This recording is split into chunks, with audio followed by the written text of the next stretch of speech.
Kita ke Ibu Menteri Keuangan yang sedang gundah gulana saat ini. Pastinya bukan main sulit posisi Menteri Keuangan sekarang ini. Keterangannya di Komisi 11 DPR terlihat seperti dirinya adalah seorang pembohong karena angka-angka yang berbeda dikemukakan dengan Pak Mahfud MD yang dibeberkan Pak Mahfud lengkap di depan Komisi 3 DPR. Beberapa hari kemudian, Mbak Sri bohong. Nggak tahu juga, tetapi bisa terlihat bahwa jangan-jangan angka-angka yang diungkapkan Mbak Sri seperti sebuah usaha menutupi sebuah kejahatan. Pastinya dirinya sekarang dalam posisi sulit Mbak Sri ini setelah rapat dengar pendapat Menko Mahfud MD di Komisi 3 itu. Apa jangan-jangan Mbak Sri hanya menerima angka-angka itu dari anak buahnya, di mana kali ini dia terjebak dalam kenyataan bahwa dirinya tidak bisa lari dari nakalnya anak buahnya. Mbak Sri tidak bisa lagi menghindar. Begitu banyak anak buahnya yang menyebabkan dirinya terpojok di muka publik karena manipulasi dan korupsi. Memang masalah Mbak Sri hadapi adalah masalah sangat sensitif. Korupsi dan pencucian uang. Masalah yang dibenci semua orang normal yang membuat dirinya sekarang terlihat seperti tidak berdaya di dalam kandang buaya anak buahnya. Apakah Mbak Sri idealis yang ingin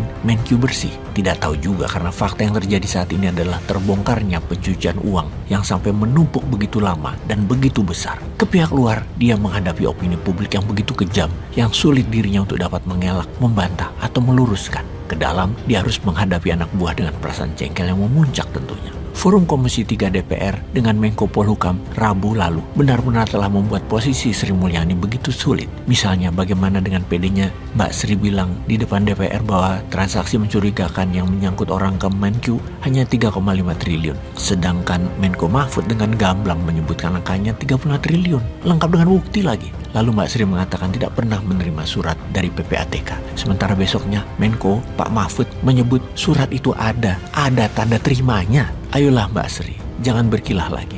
Pilihan terbaik adalah menyelesaikan dengan segera. Jangan sampai terpukul telak lagi dengan sok tegas. Seperti Mbak Sri mengatakan, sudah menindak pelaku pencucian uang tersebut. Diapain mereka? Mana? Kok nggak ada perkara hukumnya? Enak-enak aja, masih menjabat malah. Tidak boleh, hanya pelakunya yang ditindak. Seperti menurut Pak Menko Mahfud, seluruh jaringannya harus diungkap. Karena tindakan pencucian ini pasti berjaringan. Kejar sampai istri, anak, pacar, sopir, teman-temannya, siapapun deh. Termasuk mungkin politisi yang ketakutan karena bohir sponsor-sponsor mereka bakalan kena terungkap yang akan merembet ke diri mereka. Ayolah Mbak Sri, siapa itu 460 nama yang ada di jaringan pencucian uang 349 triliun rupiah itu? Diungkaplah apa yang sebenarnya mereka lakukan. Anda adalah kunci kalau memang mau menghilangkan korupsi di tanah air tercinta Indonesia ini. Atau Anda bagian dari pelaku. Kalau kamu bersih, ya ungkap saja. Atau kamu takut saking mengerikannya angka tersebut dan saking menakutkannya nama-nama yang ada di 460 orang tersebut.